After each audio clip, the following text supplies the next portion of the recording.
The loud slam of the front door echoed oddly in the stillness of our quiet street. I turned to my husband, searching for an explanation, but all I received was that same familiar smile I had seen countless times before. We were meant to be enjoying a simple evening at home, or at least that's what I envisioned as I finished my shift, utterly drained and yearning for the weekend. Yet here I was, standing in front of a stranger's house, completely clueless about the reason for our visit. "Trust me," he reassured, his hand resting lightly on my lower back as he led me toward the entrance. The house was small and tucked away in a part of the city that felt foreign to me, and an unsettling vibe hung in the air. The porch light flickered dimly, casting just enough illumination to reveal the peeling paint on the door. I should have spoken up. I should have asked him what we were doing here, but for some reason the words failed me. We had been married for 6 years, long enough to find comfort in one another's presence, the cadence of our daily lives. Lately, though, something had shifted. A subtle distance had crept in, like a thread slowly unraveling that neither of us dared to acknowledge. So when he mentioned spending time with his friends that evening, I assumed this was his attempt to reconnect. I pushed my doubts aside and stepped into the house. The first thing that struck me was the silence. There was no music playing, no chatter filling the space, just the soft hum of the refrigerator emanating from the kitchen. 3 men stood in the living room, each holding a drink, their gazes darting toward me as I walked in. I didn't recognize any of them, yet their stares made me feel exposed, like I was under a spotlight in a dimly lit room. "Hey, you made it!" one of them called out, stepping forward. He was tall, with a friendly smile that didn't quite reach his eyes. My husband acknowledged him with a nod, as if this entire situation were perfectly ordinary, but I could feel a tension knotting in my chest. I forced a smile, trying to match the casual atmosphere. "Yeah, we're here." They offered me a drink, which I accepted automatically, needing something to occupy my hands. My husband easily slipped into conversation, joking about something I couldn't quite hear. I stood there, feeling like an outsider, sipping my drink slowly and questioning why I felt so uneasy. Everything about this felt orchestrated. How my husband navigated the room, his relaxed demeanor, his ease with these men, and the way they stole glances in my direction, yet never held my gaze long enough. Just enough to make me feel like the only one who was out of the loop. I wanted to ask him what we were doing here, why he had brought me out when all I craved was the comfort of home. But the words wouldn't come. There was an energy in the room, subtle yet palpable, hinting that I wouldn't like the answer if I asked. So I kept silent, watching them laugh and trying to shake off the unsettling sensation gnawing at me. One of the men, the one with the easy smile, approached me, his gaze lingering a moment too long on my face. "You all right?" he asked, his voice low, sending an involuntary shiver down my spine. I nodded, forcing another smile, but I could feel my heart racing. "Yeah, just tired." He didn't move, standing uncomfortably close. "It's all right. You'll feel better soon." Before I could respond, my husband stepped in, clapping a hand on the man's shoulder and drawing him back into the conversation. I exhaled, realizing I had been holding my breath. What was going on? The night stretched on, each minute dragging longer than the last. I felt trapped, caught between the need to be polite and an instinct I didn't want to heed. I kept convincing myself that I was overreacting, that I was misinterpreting the situation, yet I couldn't shake the feeling that this was more than just a casual gathering. At one point, my husband caught my eye from across the room, and for the first time that evening, I noticed something unsettling in his expression. It wasn't concern or affection. It was curiosity, as if he were watching me to gauge my reaction. I swallowed hard, tightening my grip around the glass in my hand. A chill ran through me despite the warmth enveloping us. "Everything okay?" he asked, his voice smooth and calm yet distant. I nodded once more, but deep down I knew he didn't believe me, and I didn't trust myself either. The tension was thickening, suffocating. I could feel it in the way the men moved around me, in my husband's unwavering smile that never softened, even as his eyes remained cold. I should have made an excuse to leave, claimed I wasn't feeling well, anything to escape that house. But I didn't. Instead, I stayed. The air was heavy with unspoken words, and all I could think was that I had no idea what was about to unfold. The chill from the outside lingered in the room, despite the heat of the bodies surrounding me. I perched on the edge of the couch, tucking my legs close as if to make myself smaller. My husband was engaged in conversation with one of the men, laughing over something that I couldn't quite catch. Everything felt surreal, as if I were watching through a fogged window. Then it happened. A moment so quiet and subtle that it almost slipped by unnoticed. One of the other men, with dark eyes and a gravelly voice, leaned over from the armchair facing me. His hand brushed lightly against my arm as he passed me a drink, and before I could process what was happening, he kissed me on the cheek. The gesture was quick, almost innocent, something you might expect from an old friend or a long-lost cousin. But it wasn't innocent at all. My heart raced, but I forced a smile, glancing at my husband. Surely he must have seen that. He had to have noticed. Yet he didn't react, didn't flinch, didn't scowl. He continued his conversation as if nothing had happened. It was as if it were perfectly normal for his friend to lean in that closely to me, to kiss me out of the blue. It was then that I understood this wasn't a mistake. This wasn't a spontaneous gathering of friends. It was something meticulously planned, something intentional. The knot in my stomach tightened.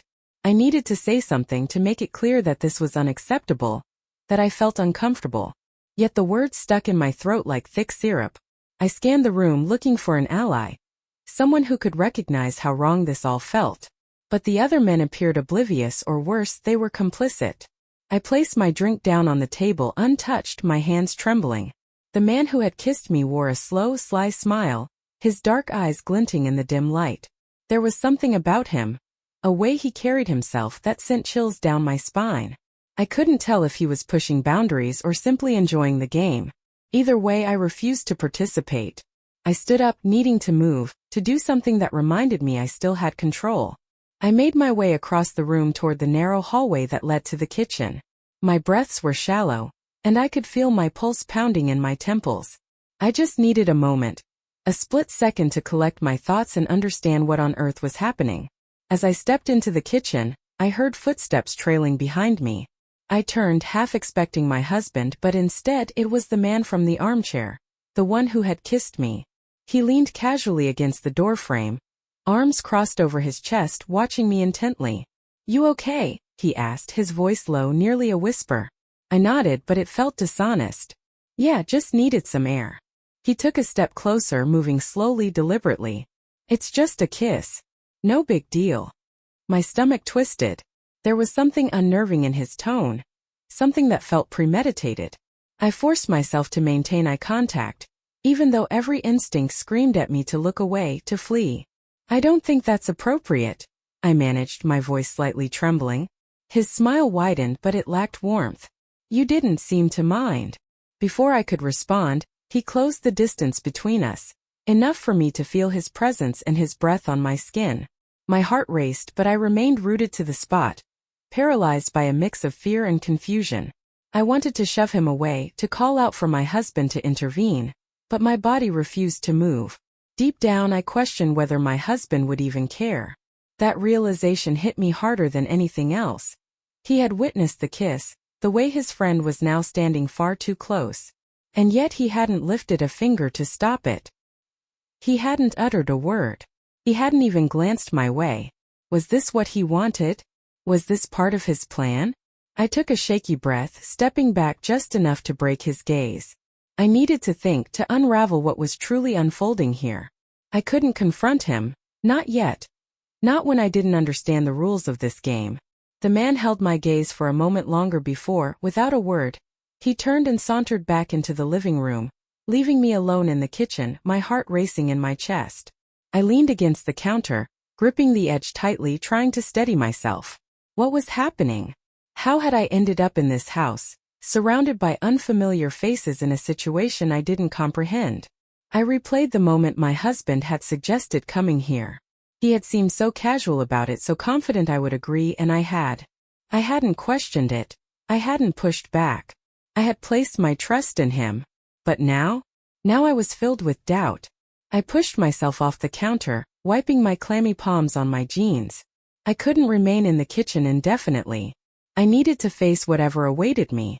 Yet as I stepped back into the hallway, the sensation of stepping into something I wasn't prepared for lingered. Re-entering the living room, my heart was still racing from the tension of the kitchen, But the men were deep in laughter, engaged in conversation while my husband lounged on the couch, wearing that familiar relaxed smile. He glanced up at me, but there was no hint of concern in his eyes, nothing to suggest he had any idea about my unease. His calmness, his detachment, unnerved me more than I cared to admit. I quietly sat beside him, forcing a smile to mirror his.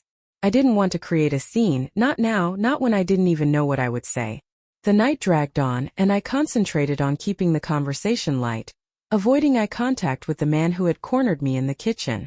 Suddenly, my husband turned to me with an idea that felt entirely out of place given the night's strange atmosphere.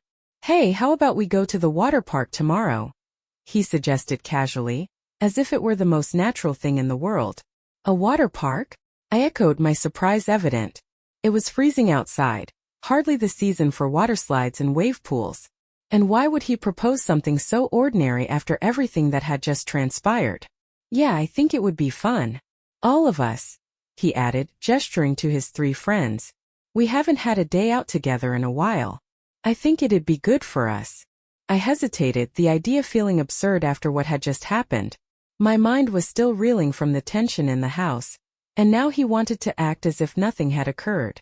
As if we could just enjoy a carefree day at the water park, and forget the awkwardness of the previous evening. A part of me wanted to buy into that idea, to go along with the illusion that everything was perfectly fine. Perhaps this could be our chance to reset, to recapture a sense of normalcy. "I don't know," I started to say, but before I could finish he leaned closer. "Come on, it'll be fun. I promise you'll feel better afterward." Something in his tone eased the doubt that churned within me. Maybe he was right. Maybe I was overthinking the night's events. I slowly nodded, conceding, "All right, the water park it is." The next day we piled into the car, and I found myself wedged between my husband and one of his friends in the back seat. Laughter filled the air during the drive, reminiscent of old friends reliving fond memories after what felt like a long separation. Gradually, the tightness in my stomach began to dissipate, and the tension from the previous night seemed to fade with each mile we traveled. When we arrived, the air was crisp but refreshing, and the vibrant blue slides towered over the entrance like whimsical giants heralding summer fun. It had been years since my last visit to a water park, and as we entered, waves of nostalgia washed over me, evoking memories of simpler times. A small smile crept onto my face. After changing into our swimsuits, we headed toward the lazy river. The men began joking and splashing one another, and I felt myself starting to unwind. The soothing sounds of the water began to calm my frayed nerves. My husband floated beside me, occasionally brushing against me, and for a fleeting moment everything felt just right, like the 2 of us were back to our old selves. We spent the day darting between slides, bursting into laughter as we were drenched by towering waterfalls and racing down chutes at exhilarating speeds. I even found myself screaming with delight as I plummeted down one of the tallest slides, feeling a sense of joy I hadn't permitted myself in ages. To my surprise, I was genuinely having a great time. After a while, we decided to take a breather. We grabbed snacks from a nearby stand and located a shady spot to sit and relax. As I looked around at the group, I felt for the first time like I was truly part of it, not just an observer on the sidelines. One of the men, the one who had kissed me the previous night, caught my eye. He was laughing with the others, and under the bright daylight, surrounded by the day's lightheartedness, he seemed almost harmless. It was odd how a change in setting could alter my perception so drastically. The brightness of day masked the tension from the night before. My husband nudged me playfully. "Having a good time?" This time my smile was genuine. "Yeah, I actually am. See? I told you this would be good for us," he replied, beaming. For the first time in a while, I found myself believing him. As the afternoon rolled on, we made our way to the wave pool, one of our last stops before calling it a day. The water was chilly as we stepped in, but the gentle waves rocked us back and forth in a soothing rhythm. I leaned back, letting the water carry me, eyes closed, as I felt the weight of the last few days slowly slip away. Maybe I had been overthinking everything. Perhaps last night hadn't been as strange as I initially thought. The way my husband had suggested this outing suddenly clicked. He wanted us to reconnect, to reassure me that we were still okay. And maybe, just maybe, we were. By the time we left the water park, the sun was sinking behind the horizon, casting long shadows over the parking lot. My muscles ached from the day's adventures, but it was a satisfying ache, the kind that comes from fun rather than stress. As we drove home, the car was filled with quiet chatter and the comforting hum of the road beneath us. My head rested against the cool window, and I drifted into a peaceful haze. Everything seemed okay, at least for the moment. However, the afterglow of our day out faded far quicker than I had anticipated. The moment we got home, the unease I had tried to push aside began to seep back in. The house felt colder, emptier, and somehow darker than before. The day's joy had created a false sense of peace, and now the walls felt as if they were closing in again. My husband was rummaging through the fridge in the kitchen, looking for a drink. His 3 friends had joined us at home after the water park, their laughter echoing in the living room as they recounted the day's escapades. I leaned against the counter watching him, the light from the fridge casting a strange glow on his face. "Everything okay?" I asked, striving for a casual tone, but my voice betrayed me with a hint of tremor. He turned to me, wearing that same smile, the one that never fully reached his eyes. "Yeah, everything's great. Today was a blast, wasn't it?" I nodded, but the knot in my stomach reappeared. Yeah, it was.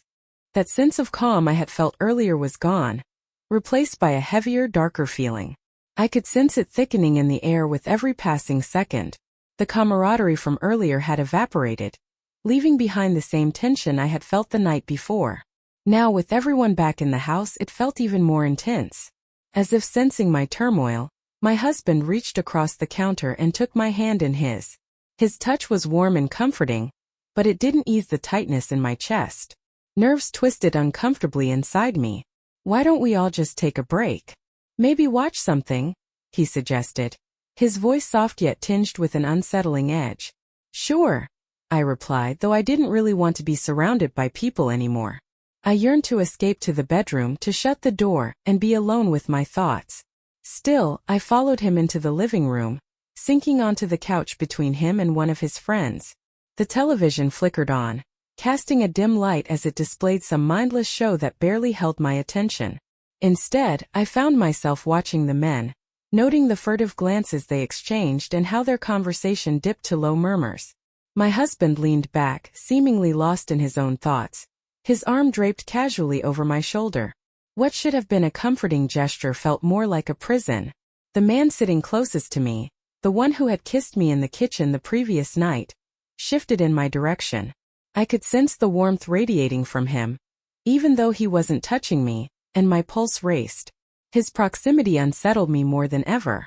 I glanced at my husband, hoping he would acknowledge the discomfort I was sure was evident on my face.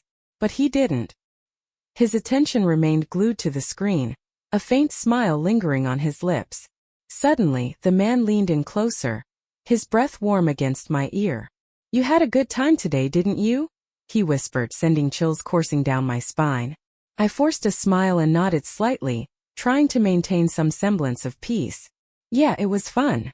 He returned my smile, but his gaze lingered on me a moment too long, searching for something in my expression that I couldn't articulate.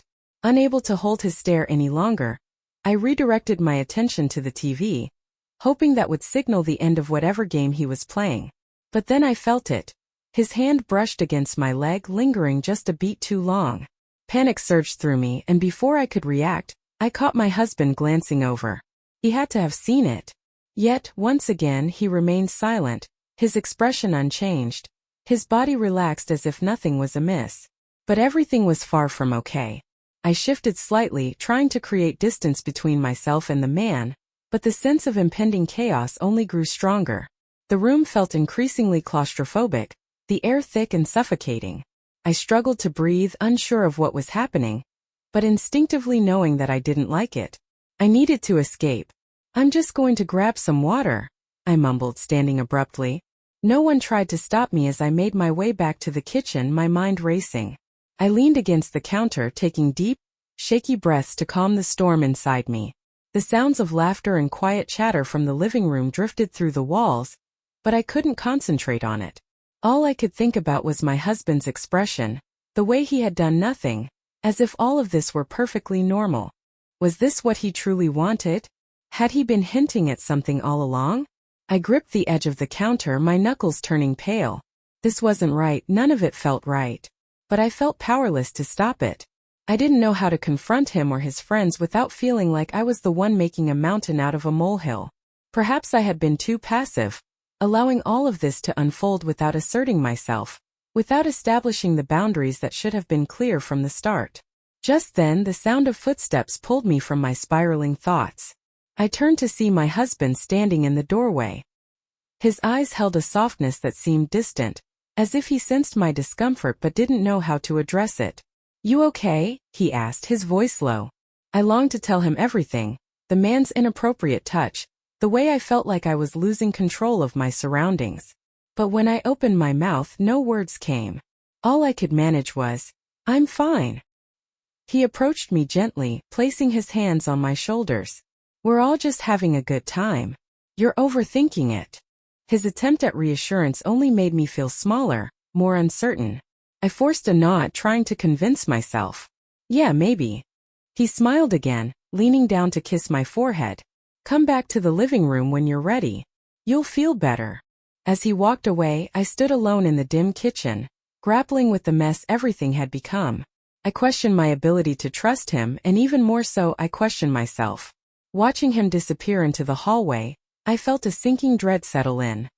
Whatever lay ahead, I wasn't prepared for it. That night, sleep was elusive. I lay in bed, staring at the ceiling, the weight of my thoughts pressing down on me. My husband lay beside me, his breathing deep and steady, already lost to slumber. I turned onto my side, facing away from him, but no matter how hard I tried to quiet my mind, the worries kept flooding back. The way he watched me, the man's unwelcome touch, and most distressingly, my own silence. What was happening to us? The next morning dawned quietly, too quietly. I could hear soft voices drifting from the living room, but I lingered in bed, reluctant to face the day. My husband eventually got up, leaving me alone in the dimness of the bedroom. I stared at the wall, my mind racing through the events of the past few days. I had allowed this situation to spiral out of control, and now it felt as though I was trapped in a web I couldn't escape. I didn't even know how to confront him anymore. Eventually, I forced myself out of bed. The kitchen was empty, but I could hear my husband and his friends outside on the patio, their laughter filtering through the open window. I leaned against the counter, straining to catch snippets of their conversation. It was the same as ever, light-hearted and casual, as if nothing had changed, as if everything was perfectly normal. But it felt anything but normal to me. I couldn't shake the premonition that something significant was about to occur, something that would push me past my breaking point. It wasn't just the subtle touches or the way they looked at me. It was a sense of foreboding, a gnawing instinct that warned me to brace myself for what lay ahead. It was the way my husband seemed completely unfazed, as if everything was perfectly fine. He acted like he hadn't noticed the shift in our relationship, or perhaps he had and simply didn't care. That thought sent a tightening sensation through my chest. As the day dragged on, the tension only intensified. The men remained outside, laughing and joking while I lingered in the kitchen, feeling more isolated than ever. My mind replayed everything like a broken record. The way my husband had suggested spending time with his friends, the way he observed me, as if anticipating something. What was he waiting for? I could no longer stand it. I needed answers. I needed to confront him and make him understand how I felt. Yet as I approached the patio door, my legs felt heavy, as if they were made of lead. I paused for a moment, watching him through the glass, laughing with his friends. They looked so relaxed, so at ease. I didn't belong in that scene. But I had to act. Ignoring the rising dread in my chest was no longer an option. Taking a deep breath, I slid the door open and stepped outside. Their laughter quieted as they noticed my presence, and my husband turned to me with that same easy smile. "Everything okay?" he asked, but his eyes hinted that he already knew the answer. I stared at him, my heart racing, the words caught in my throat, unable to escape. The weight of it all, the doubt, the fear, the betrayal, felt suffocating. I stood frozen on the patio, the cool air brushing against my skin as his question hung heavily between us. "Everything okay?" he repeated, that same smile plastered on his face, oblivious to the cracks that were beginning to show. Or maybe he was aware and just didn't care. I opened my mouth to respond, but the words failed me. Silence enveloped us, thick with the tension that had been building for days. His friends exchanged uneasy glances, their laughter fading as they sensed the shift in the atmosphere. I needed to voice my concerns, to make him understand that everything had changed. But all I could hear were the echoes of the past few days. The strange touches, the furtive glances, the moments that felt wrong yet went unacknowledged. And his silence, always his silence. I began, my voice trembling and barely audible, my throat constricted, and my chest felt as though it might cave in under the weight of everything I had held back for so long. He stood there, waiting, but the smile faded from his face, replaced by a look of concern that felt calculated, almost too late. "What is it?" he asked, stepping closer. But I instinctively took a step back, my mind racing. "I don't know who you are anymore," I whispered, the words tumbling out. "I don't know what this is, what you've turned us into." He blinked, momentarily taken aback, but remained silent. The seconds stretched into what felt like an eternity as my heart pounded in my ears, waiting for him to respond, hoping for something that would make sense of this chaos. But nothing came. His friends shifted uncomfortably, sensing the growing tension, but I couldn't focus on them. All I could see was him, the man I thought I knew, now a stranger standing before me. "What are you talking about?" he finally asked, his voice low and controlled, perhaps too controlled. "I'm talking about this." I gestured around us, my hands shaking. "All of this. The way you've been watching me, the way you've let them." I faltered, my voice cracking. I couldn't finish the sentence. He stared at me, his expression inscrutable, and for a fleeting moment, I thought I saw something flicker in his eyes, recognition, guilt, something. But just as quickly, it vanished, replaced by that same calm demeanor, as if nothing was amiss. "You're overreacting," he said, his voice soft yet firm, as if speaking to a child who didn't grasp the rules of the game. And maybe I didn't. Perhaps that was the problem. I shook my head, feeling tears prick at the corners of my eyes. "No, I'm not. You've changed. We've changed. I don't feel safe anymore. Not with you. Not here." The words hung in the air, heavy and definitive. He didn't move, he didn't react. He just stood there, staring at me as if he couldn't recognize the person in front of him. And maybe he couldn't. Perhaps I had changed too. His friends remained silent, watching, but I could no longer focus on them. It was just him and me, standing on the precipice of something I couldn't name. Something that felt like it was slipping away faster than I could grasp. Then, in that charged silence, he uttered the words that shattered whatever was left between us. "I thought this was what you wanted." I stared at him, the weight of his words crashing over me like a tidal wave. "What I wanted? No. No. You can't believe that," I retorted, disbelief washing over me. He had convinced himself that this was part of some unspoken agreement, some twisted fantasy I was supposed to embrace. In that moment, I realized he didn't truly know me. The person he thought he could mold and control, she didn't exist anymore. Maybe she never had. "I'm leaving," I said, my voice steady despite the tempest raging inside me. "I can't stay here. Not with you." His expression shifted, the calm facade cracking for the first time. "You don't mean that," he said, his voice barely above a whisper. But there was no conviction behind it. "Ido." I turned and walked back into the house, my legs shaky but resolute. I didn't stop to gather my things. I didn't even glance back. The weight of my decision settled over me as I reached the front door, my hand hovering over the handle before stepping outside. The cold air hit me sharply, the night sky dark above with stars barely visible through the clouds. I paused for a moment, inhaling the crisp night air, feeling the chill seep into my skin. I had no idea what came next or where I would go, but as I walked down the quiet street, the sound of my footsteps echoing in the stillness, I realized something for the first time in a long time. I felt free, and that terrified me more than anything.